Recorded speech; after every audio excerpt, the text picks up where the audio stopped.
programa de hoy vamos a hablar sobre el cuidado del arbolado y la infraestructura verde. Para ello nos acompaña Marcela Bullati, docente e investigadora de la Facultad de Ciencias Agrarias de la Universidad Nacional del Litoral. Ella es magíster, ingeniera agrónoma, docente y directora de la Maestría en Cultivos Intensivos, coordinadora de la Cátedra Abierta de Estudios Latinoamericanos José Martí de Infraestructura Verde Urbana de la Facultad de Ciencias Agrarias de la UNL. Hola Marcela, bienvenida al programa. Muchísimas gracias por la invitación y esperemos desarrollar el tema para el cual se ha planteado este encuentro. Bueno, y el primer tema es justamente esclarecer un concepto, que es el de infraestructura verde urbana. ¿Qué abarca? ¿Por qué es importante considerarlo? Bueno, mira, este concepto se viene trabajando ya hace varios años, desde 1973 a la fecha, a través de una propuesta que se hizo por UNESCO, de un programa que era El hombre y la biosfera, donde se empezó a investigar el tema de la ciudad como un ecosistema muy particular, digamos, porque no es a lo que estamos acostumbrados, porque obviamente el trabajo del hombre, la acción del hombre sobre la ciudad es muy importante. Allí se planteó que podemos estar distinguiendo tres áreas en este ecosistema, que es la infraestructura verde urbana, la infraestructura gris, que sería todo lo que está construido, y la infraestructura azul, que está relacionado a lo que es el agua, ya sea el agua en forma de conducción o el agua de la percolación, todo lo que implique aguas pluviales. Y también un nuevo término que se está trabajando, que es la infraestructura marrón, o sea, todo lo relacionado a suelo, tierra que está desprotegido. ¿Qué es específicamente la infraestructura verde urbana? Es todo aquello que implique verde, justamente, desde el arbolado urbano, el bosque urbano, parques, plazas. Los jardines privados son muy importantes en la infraestructura verde urbana y hacia lo que es la parte suburbana y su conexión con lo rural. Lo que se busca es planificar, siempre vamos a hablar de planificación acá, de que este bosque urbano, este verde urbano, tenga una forma de diálogo entre lo que es la parte suburbana y lo rural y que se formen biocorredores. De esta manera vamos a estar promocionando o propiciando que la biodiversidad del área rural ingrese al área urbana y viceversa, que sea una ida y vuelta de esta infraestructura verde. Por eso la importancia de ello. ¿Y cuáles son los beneficios de tener estos espacios verdes garantizados en un ecosistema urbano? Fundamentalmente el beneficio en cuanto a ecológico de el esqueleto, digamos, de la infraestructura verde urbana, que es el arbolado urbano propiamente dicho. Un arbolado bien cuidado, con las especies bien seleccionadas, la especie adecuada para el lugar adecuado, la especie correcta para el lugar correcto, es lo que estamos trabajando últimamente. En cuanto a la captación de polución del aire, captación de dióxido de carbono y emisión de oxígeno, propicia la biodiversidad, como te decía al principio. Y en los últimos años hay todos estudios hablando de los beneficios en cuanto a la salud, tanto psíquica como física.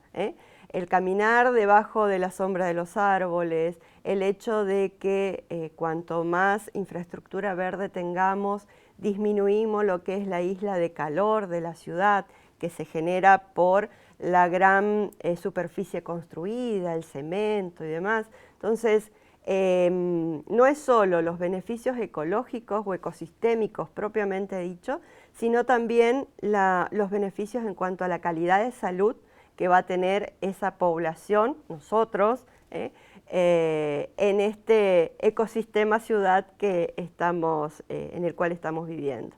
Sí, también he visto que hay en algunas ciudades donde el cemento ha avanzado mucho, se construyen como retardadores de escurrimiento de agua por las lluvias y bueno, lo verde contribuye a eso, o digamos, el espacio verde y el suelo, propiamente dicho, a absorber mucha de esa agua que cae y que, bueno, y se pueden evitar así, por ejemplo, inundaciones repentinas o anegamientos. Eso también es una función, creo yo, más ecosistémica, ¿no? Pero muy importante hoy por hoy en las ciudades.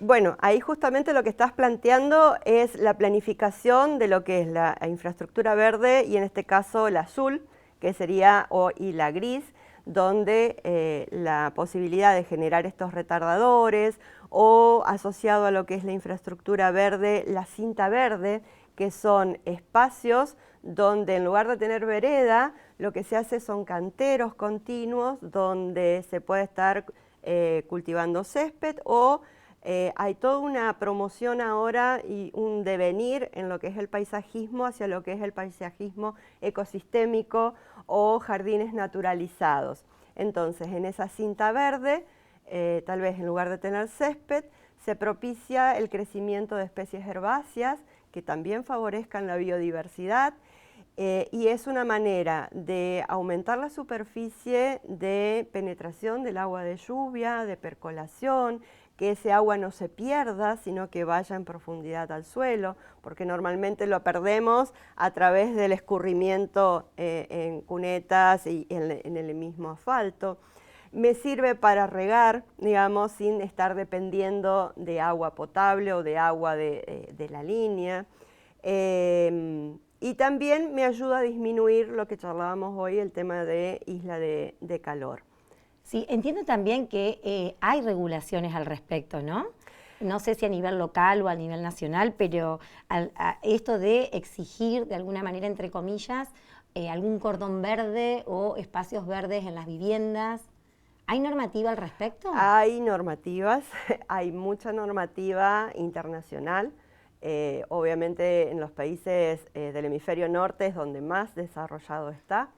Acá en Latinoamérica se está trabajando, hay bastantes reglamentaciones en México, Colombia, Chile, países que están vecinos, digamos, o dentro de lo que es América Latina, que ya están un pasito adelantado a lo que es Argentina propiamente dicha.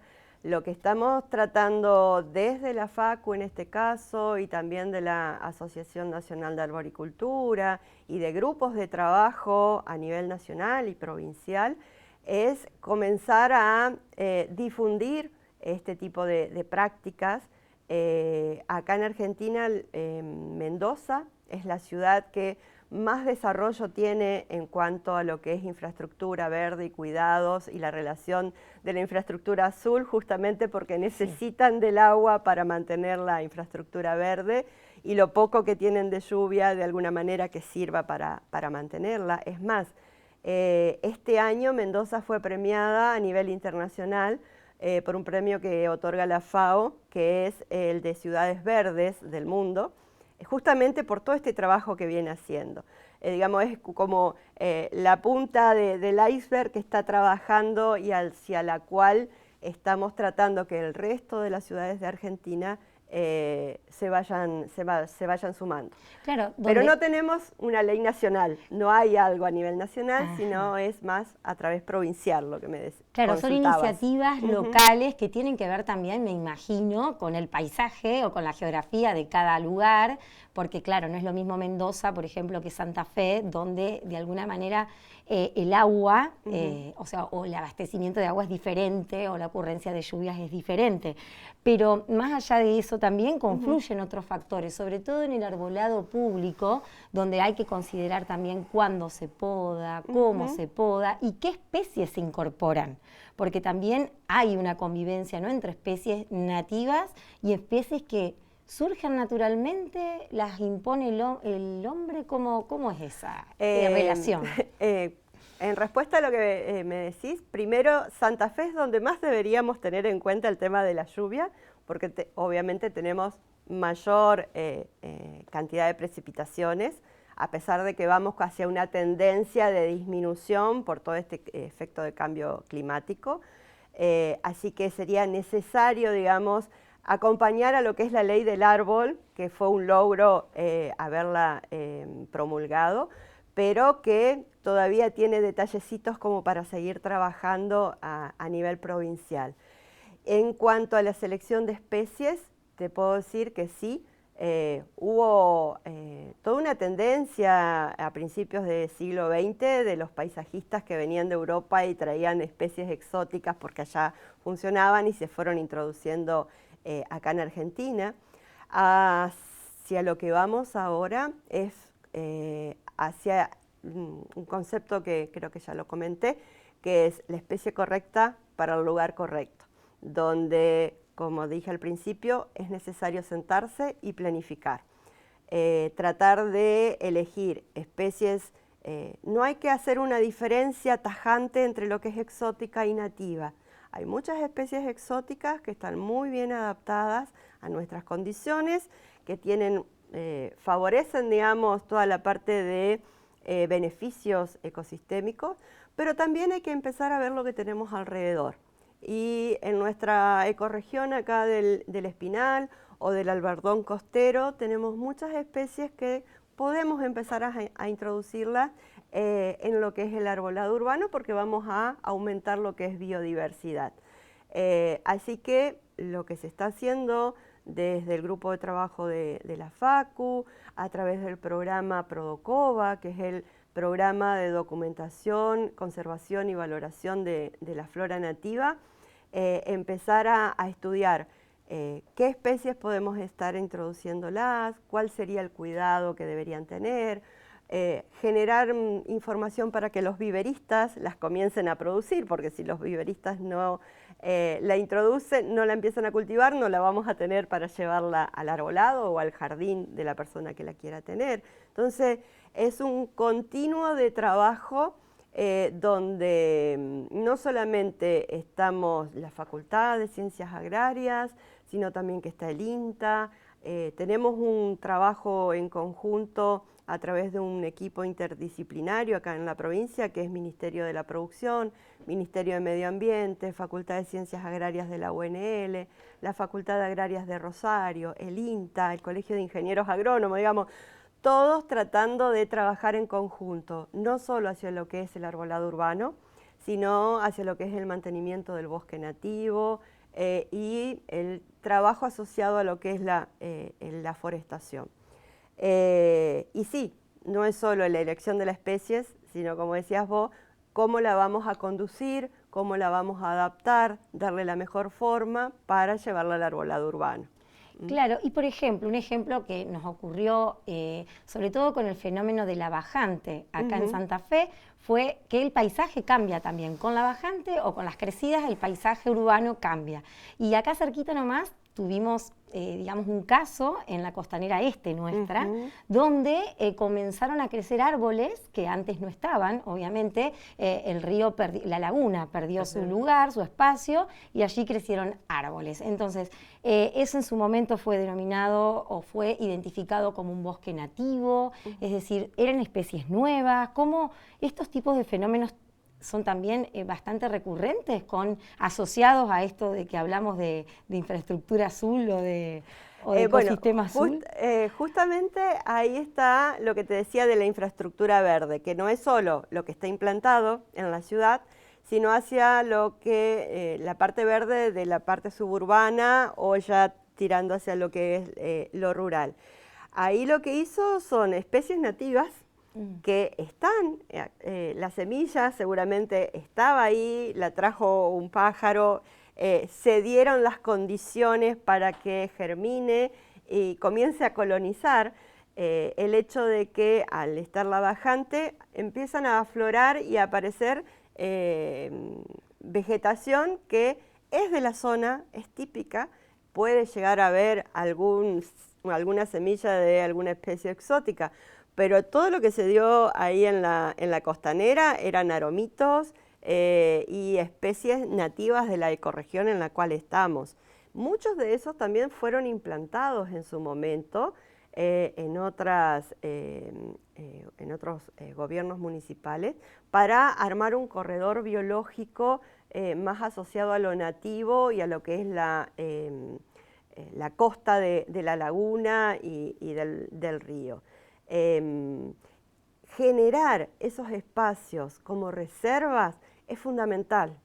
Y no porque parezca que queden feos, comenzar a sacarlos. Que haya una convivencia, que la gente empezar a educar al ciudadano en que esa reserva ahí de vegetación nativa es muy importante también para mantener la biodiversidad de todo el ambiente que está rodeando la laguna. Un detalle muy importante, esas especies me ayudan a anclar la zona del arenal, a que no se desbarranque, a que no se generen depresiones, digamos, que después puedan llegar a traer algún otro inconveniente para la gente que está caminando, para la gente que está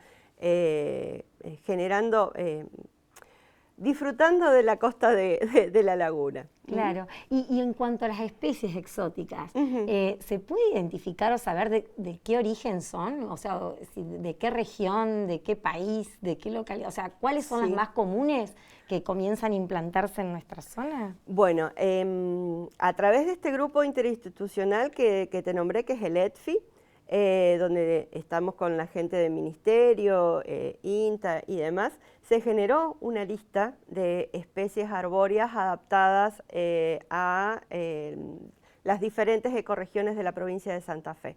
La pueden encontrar en línea en la web del Ministerio de Ambiente.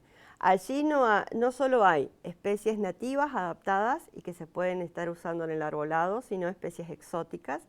Y lo más importante es que tenemos una lista de especies exóticas invasoras, de las cuales se trata de que no se sigan cultivando en vivero, porque su capacidad de dispersión es muy importante y compiten en forma bastante fuerte con lo que son las especies nativas en las zonas suburbanas y rurales. Entre ellas, por ejemplo, la mora de papel, el ligustro, son especies que se están tratando de sacar de lo que es el arbolado urbano, porque ya o la acacia negra, generan mucha invasión en el área y están trayendo inconvenientes a lo que es la producción nativa. ¿Y cuáles son las típicas especies nuestras que podemos ver en el arbolado público? En el arbolado, bueno, nativas de Argentina, el lapacho es un poco el señor el emblema del arbolado urbano, jacarandá, tipas, y ya nativas de nuestra ecorregión del Espinal, los aromitos, la acacia caben, la cinacina, Parkinsonia aculeata, que estamos tratando de que se utilicen, por ejemplo, debajo de las líneas de media tensión en la ciudad. Son especies de tercera magnitud, o sea que no van a llegar a más de 4 o 5 metros de altura. Necesitan una conducción después de la plantación y no es tanto el insumo en poda. Es normal ver debajo de las líneas de media tensión que hay muchos fresnos y se podan. Hay que descoparlo porque hay que dejar un espacio de seguridad entre lo que es la copa del árbol y los cables de media tensión. Entonces eso todos los años hay que pasar con las cuadrillas y podarlos, descoparlos. Y obviamente todo ese trabajo, ese corte, va a disminuir la vida útil de ese árbol y no va a quedar y lo va a estar haciendo susceptible al ataque de enfermedades. Si yo elijo una especie más baja y sobre todo si es nativa, no voy a tener no me va a insumir tanta mano de obra en lo que es el mantenimiento, fundamentalmente del tema de poda. Claro. Bueno, y la tala, el tema de la tala o de la poda, bueno, no sé tanto en lo urbano, pero quizá yéndonos un poquito más allá del urbano, ¿no? Como una problemática que también tenemos y con la que tenemos que convivir. ¿En qué medida está controlado eso? ¿Se puede controlar? ¿Y en qué medida hemos, de alguna manera, nos hemos concientizado y hemos actuado en consecuencia para la preservación en general de nuestras especies arbóreas y de nuestros espacios verdes? ¿Cómo evolucionamos o involucionamos? Yo diría que involucionamos.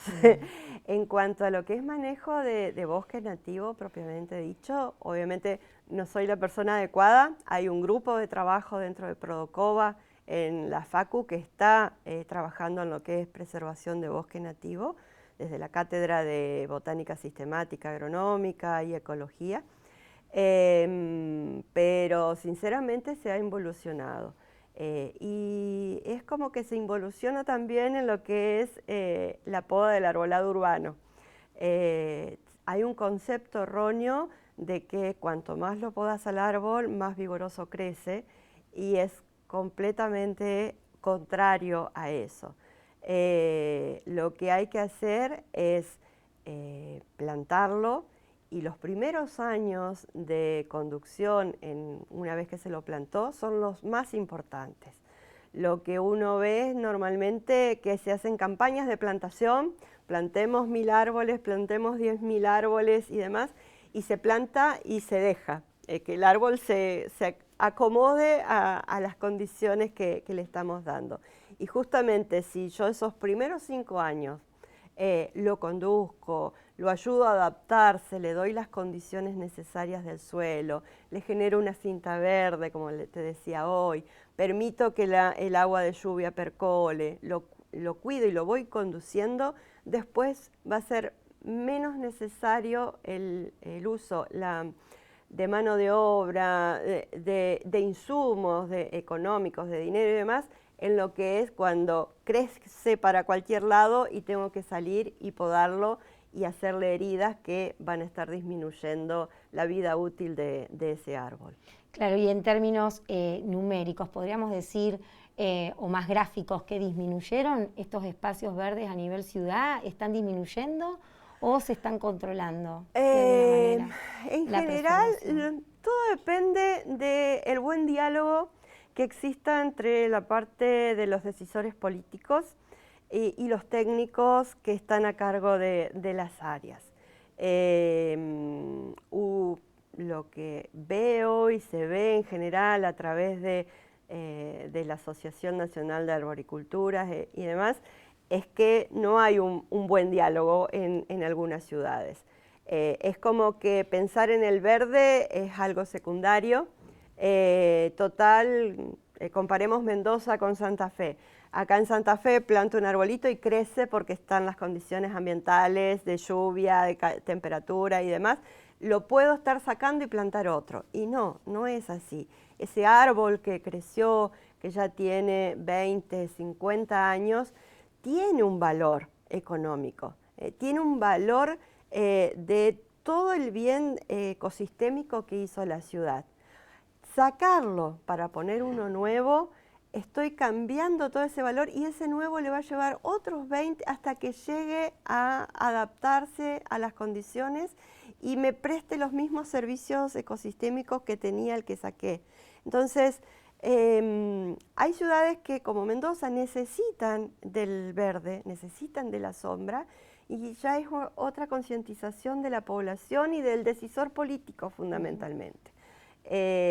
Acá todavía no lo estamos viendo como algo primordial, porque estamos acostumbrados a que crezca, porque las condiciones están dadas. Hay todo un trabajo a nivel internacional. Por ejemplo, uno de los programas, un software que se está usando mucho, que es de origen americano, que es el ITRI, que a través del cual estuvimos colaborando desde el grupo de trabajo en introducir a Argentina en este programa, porque la mayoría de los países de Latinoamérica están, Chile, como te nombraba, Brasil, Colombia, México, y Argentina no estaba participando activamente. Hace 2 años hicimos una actualización de lo que es especies nativas nuestras, las sumamos al programa. Y ahora ya los datos climáticos y de suelo de las capitales de provincia y de algunas ciudades importantes, por ejemplo Santa Fe, en este momento está Santa Fe Capital, está Esperanza, dentro del software está Rosario, estamos sumando Reconquista, Rafaela. Ese programa, ¿a qué iba? A que nos ayuda a determinar, darle un valor a ese árbol en función de dónde está creciendo, la magnitud que tiene, o sea, tamaño de fuste, tamaño de la copa, la sombra que está brindando, para que si lo vamos a sacar, saber que tiene que haber una compensación para darle un valor a ese árbol y que no sea algo secundario de que lo puedo cambiar porque lo puedo cambiar. Bueno, esperemos entonces que la conciencia, bueno, siga avanzando hacia el cuidado, la preservación y la valorización de este pulmón que tenemos muy importante en la sociedad. Perfecto. Bueno, Marcela, agradecemos mucho tu presencia, muchísimas gracias por venir al programa. Gracias.